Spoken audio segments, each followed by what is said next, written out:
Good Dudes Grow 2.0. Welcome back to Good Dudes Grow. I'm your host, Gary Roberts. I have a special guest today, NBA legend Antonio Harvey. I'm excited to talk with this man because I've been trying to get athletes on my podcast for a while, and trying to get athletes on the podcast is kind of like almost like pulling teeth because I know they got a lot of stuff to do, and a lot of them don't want to put themselves on that platform. But athletes and first responders are almost the closest I can get to people who are actually stopped from using cannabis, so they're always being tested or not. So it's good to get an athlete's point of view on this subject. And Mr. Harvey, Antonio, give me a little bit of background on your sport. I know you played NBA. How long did you play for? Who you play for, and everything else? Wow. Let's see. 12 years total in professional sports. I did my first 4 years between the Lakers, Clippers, and Grizzlies. Went to Europe for a couple of years and played in Greece. Came back and finished up with the Trailblazers, the Sonics, and the Hawks in Atlanta. And then took a year off to try my hand at coaching. Didn't like it. Kids are different today. So I got into broadcast, and then I finished my NBA affiliation with 12 years as a broadcaster. So 25 years total in and around professional sports. But I'd be remiss without bringing up the fact that even though I did 25 years personally, my dad played pro football and my older brother played pro football as well. So sports and athletics is my life. My daughter plays pro soccer in Europe. So this is what I do. This is what I know. This is how I've made my living throughout my adult life. Awesome. Now, you got into the cannabis industry. How did you start? I like finding out how you started. Was it you started investigating yourself for your own personal use, and then discovered everything like I did, that how much benefits it could help everybody else? How did that start? I think that's it, right? It's exactly what you said. I was fortunate, my older brother having come from the NFL, and cannabis in the NFL is way more prevalent than people know and people want to admit. I go back, he's 5 years older than I am, and he had been utilizing cannabis his entire career. And so when he retired, or when he got towards the end of his career, he kind of turned me on to it towards the end of my career. And it was really about sleep. One of the things that never gets really talked about in terms of professional sports, especially in the NBA, is the travel schedule. It's nothing for us to play a game on Monday, at least back then. You play a game on Monday, then you have another game on Tuesday. So Monday night, you're headed to the airport at midnight for, let's call it a 2-hour flight, which is minimum, especially here from the Northwest, but let's call it a 2-hour minimum flight. You're already midnight leaving, you're 2:00 in the morning getting into the next city. You've got an hour between the time you land and you get to your hotel. So now it's 3:00. Now you're looking at 4:00 by the time you get in your room actually settled. And between all of that, you've now got to go to sleep, rest, recover, get up, go to shoot around, which is an early morning practice, and be ready to play the next night. Man, there were times when I wasn't going to sleep till 7 in the morning. There were times actually when I didn't go to sleep. I went straight to morning practice, then went to sleep after that. Like it was that the schedule can be that grinding. And so I had to find ways to sleep so I could get my recovery, and that's where cannabis came into play. I understand that. I understand, as coming from a fitness background, I know sleep is where we always recover. Everybody says, oh, you don't need to sleep when you're young, but pro athletes, you guys need that to recover, to actually perform better. A lot of people don't understand that with sports, that sleep is a mainstay of being able to recover, playing better, and staying focused a lot. So I can understand how the cannabis can come in. Now, we met on the Clubhouse yesterday. We were talking a little bit about this, and if anybody hasn't been on Clubhouse, you need to get on there because there's a load of information. People connect, and this is how I connected with you. What do you think the biggest issue is with pro sports and the cannabis industry right now? And how do you think we can actually change it? I know you touched on it a bit yesterday, but I'm trying to find some different ways of opening doors in like fire departments and stuff like that. How do you see it? I think first we need to continue the conversation, right? And we need to destigmatize first, normalize second. The destigmatization comes in the conversation and who's utilizing it, right? Athletes are utilizing it, but they're not utilizing it the way we've been taught, right? We've been taught that people who utilize cannabis are stoners. right? They're trying to get high. And we kind of touched on it in that clubhouse room yesterday. We got to lose that. There is no recreational market for cannabis. There is adult use for medicine, and that's really it. It's adult use for medicine, and we have to start talking about it in those terms. What has to happen is we have to start opening up and having the conversation about who's utilized, right? I wasn't a stoner. Nobody in their right mind would have ever considered me a stoner by any means. In fact, I didn't utilize cannabis in the quote unquote traditional sense. I didn't smoke weed. I didn't do any of that. I utilized edibles. I utilized vapes. I utilized whatever I could to make myself feel better or to get that sleep that I needed so I could feel better. So I think first, we got to destigmatize the plant. It's not bad for you. It's where all medicine started to begin with, right? So let's start with that. All the medicines are a synthesis of what the cannabis plant was doing up until like 1900. So there's one conversation we need to have. Number two, we need to get the real pros out of the woodworks. And I'm not talking about athletes. I'm talking about the CEO at Apple. I'm talking about guys who make real decisions in this world that I know are smoking weed because I've been in boardrooms with them where we've had these conversations. So I know it's happening. Those guys need to come out of the closet and say, yes, I utilize cannabis to feel better. I think that's where it has to start. Right. And that's what a lot of people don't get. A lot of people, like you said, they saw that stigma of stoners, but professional athletes, like now they've taken it away from the Olympics. Let's go for the Olympics, for example. These people train for 4 years for that one single day to be on top of their game. They can still do things that the average individual can't ever imagine of doing while they were using cannabis. So it's not like something that's going to impair them. A baseball player can still hit 100 mile an hour baseball, and not be impaired from his recovery using cannabis the night before. It's dumbfounding that I see people going, oh yeah, well, you're a bunch of stoners, it's slow. No, I talked with Tommy Chong a couple of months ago, and he says, no, it's just makes you even focus even better. Absolutely. That's what people need to think about, that part, not the old. He says, I got in trouble because people used stigmatized because of my movies, but I'm not even a stoner. I was actually a fitness buff and worked out with Arnold Schwarzenegger and everybody else, and they used it for recovery. So you'll enjoy this one, Gary.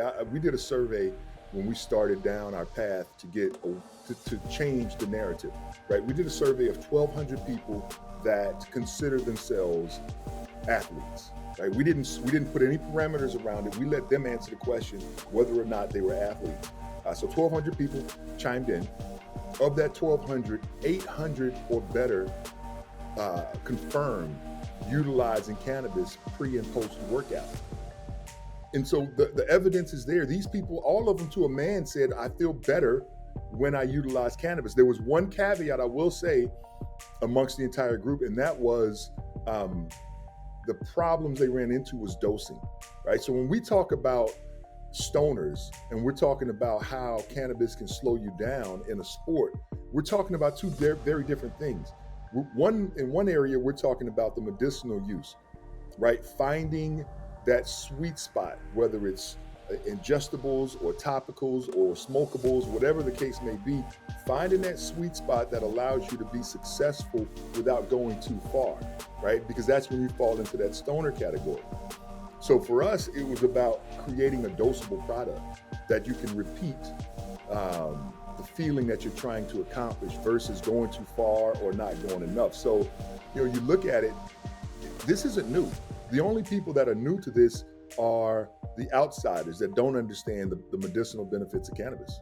Exactly. And just for prime example, look, I think they had it in the news the other day, Gronkowski, I think somebody came up against him and his cannabis use, and he flat out said, if it wasn't for CBD, I probably wouldn't be here now.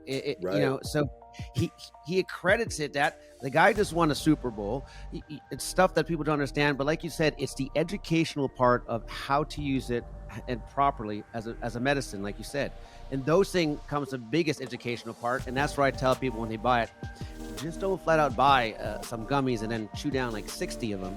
You know, it's going to hit after a couple hours. You might want to try one, see how it affects. Right. It's the same thing when you first started your first beer. I know it's a bad analogy, but when you first started your first beer, you know, you didn't go straight out and drink a case of 24 beers. You know, Right. it just doesn't work. Bad analogy, but it's the same thing with cannabis. You got to slowly see your threshold because everybody's different. Women are different from men. Large guys are different from small guys.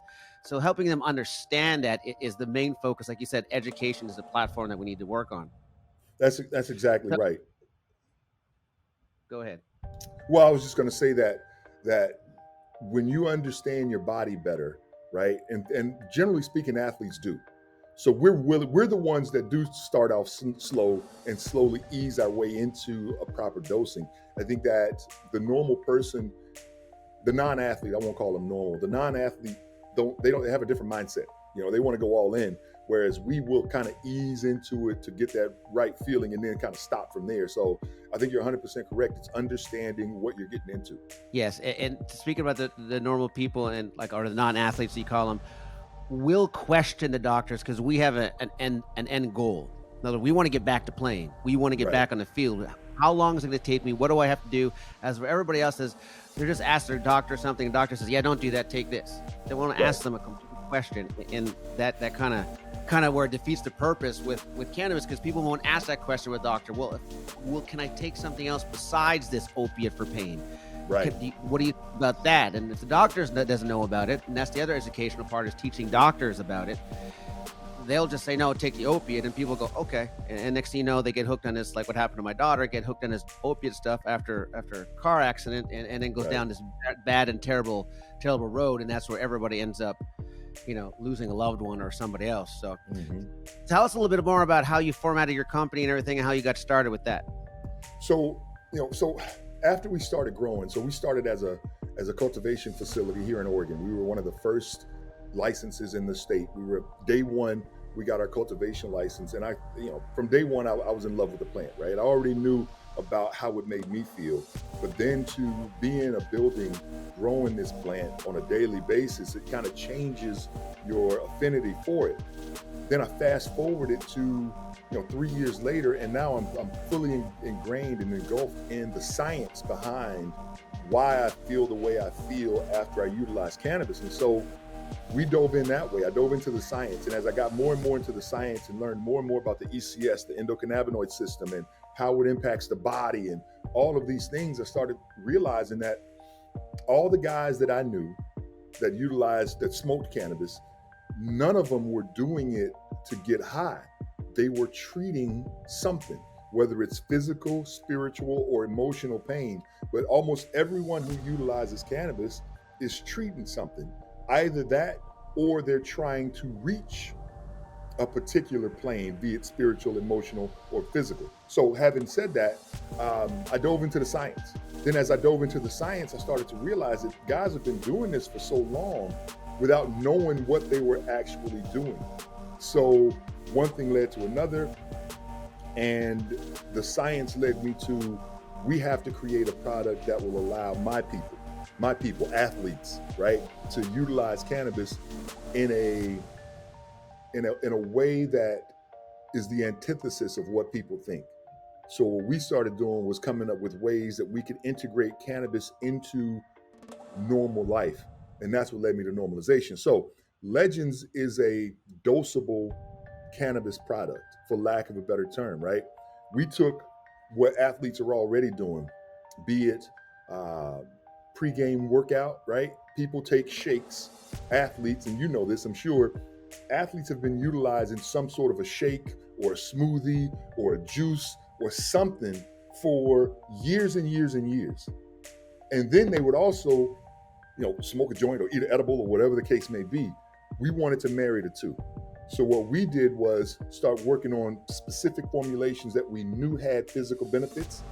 And then we wanted to add micro doses of THC along with high doses of CBD. And don't let anybody tell you, and I think you know this, Gary, I'm preaching to the choir, I'm sure. CBD without THC does not carry nearly the effects. CBD is great.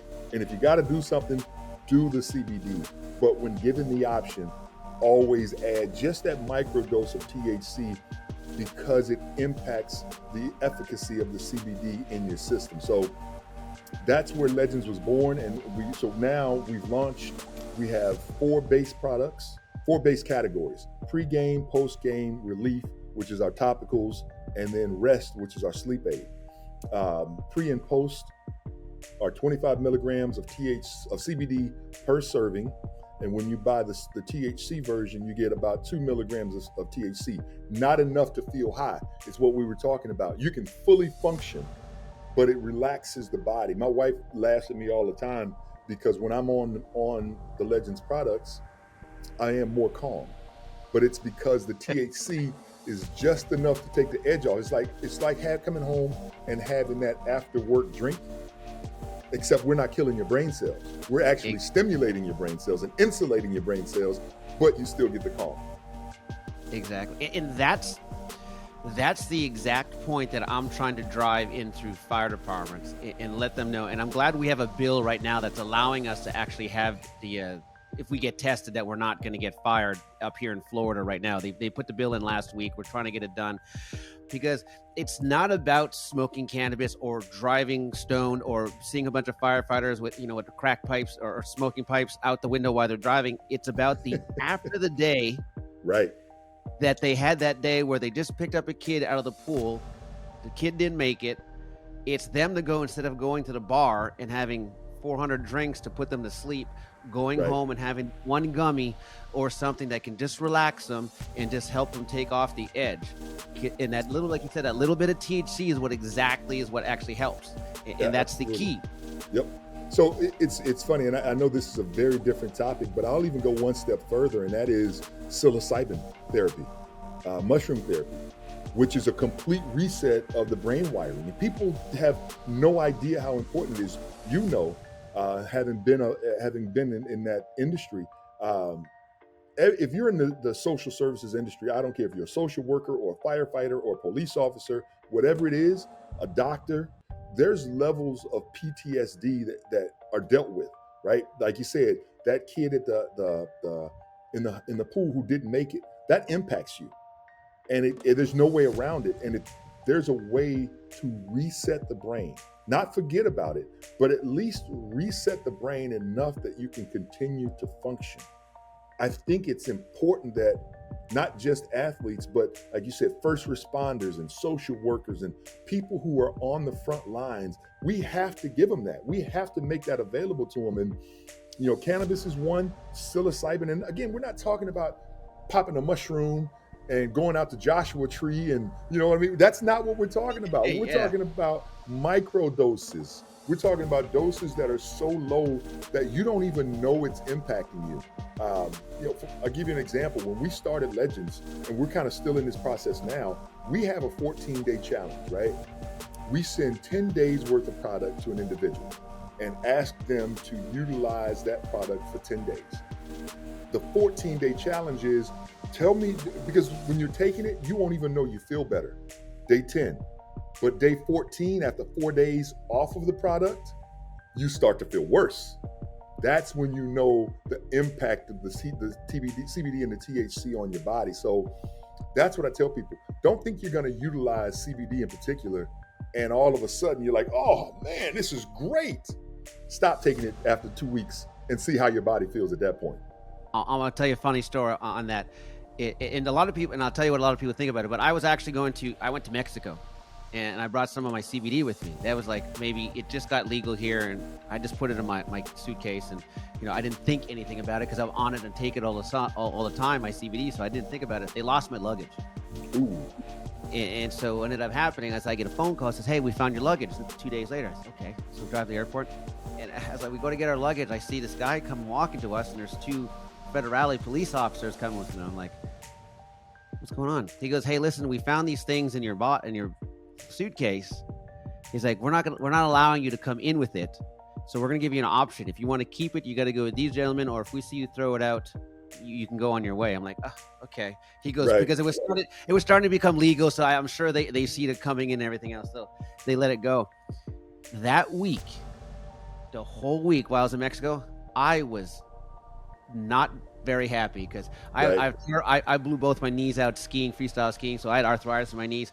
They were not happy that whole week, and I told some people about that, and they're like, "Well, you're addicted to it." I'm like, "No, you got to understand something. It's not an addiction. It's like every one of you and everybody, you know this as well, is half the time we run at 60% of our body or 40%. We don't feel good, and we think that is normal." Right. As we take the CBD and we're on it more long, like you said, brings us back to a level homeostatic state. Now we're running at 80, 90, even maybe close to 100%. Correct. That's normal. We've never felt that before. But as soon as you come back off and you go back down at a 40, the normal no Now longer you feels know. normal. It feels like 20 and 10. Right. That's exactly right. So I'll share some information that I found in a study maybe a year ago. And I'm a random research kind of guy, like something will pop into my head and then I want to find out everything I can about it. What it Right popped with into you. my head was, how much pain am I in? Number one. How does it impact me today? Number two. And number three, how does it impact me over my lifespan? Interesting thing I found. When you're in chronic pain, right, it does become your normal, so you don't fight it, you just deal with it. As it becomes your normal, what is it? There's a chemical that's released when you're in pain. Anyway, I won't even begin to try to get into the science of it. I'll just say this.